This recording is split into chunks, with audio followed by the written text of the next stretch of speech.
Asante kwa asubuhi njema Yesu. Asante maana umetunenea Yesu, umenena juu ya maisha yetu. Umesema ya kwamba Yesu, hata kama mambo iko namna gani, ya kwamba tukufurahie, ya kwamba tuwe na furaha ndani yako. Na asubuhi ya leo tunakiri ya kwamba tunakufurahia Yesu, tunakufurahia Mfalme, katika jina la Yesu.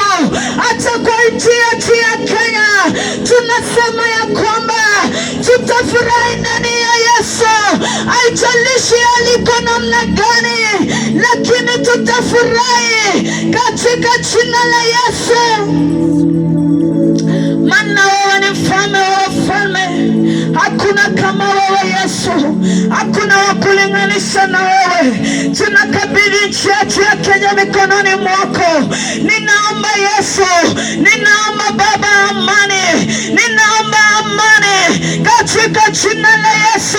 Let the peace from above reign in Kenya in the mighty name of Jesus. There will not be losses of blood in the name of Jesus.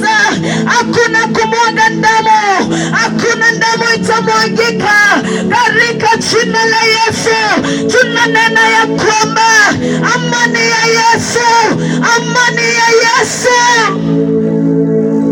katika jina la Yesu. We speak the blood of Jesus upon Kenya.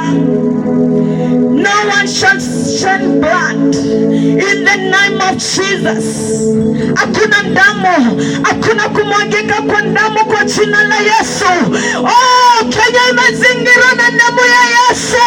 Maana maandiko yanasema kuna damu moja ambayo ilimwagika msalabani, and we don't need any other blood, because the blood of Jesus was shed in Calvary. Oh, shalabazayania rebe katika jina la Yesu. Tutafurahia wokovu katika jina la Yesu. We say thank you for this morning. Tunasema ni asante kwa siku ya leo. Uabudiwe milele Yesu. Asante kwa ukuu wako.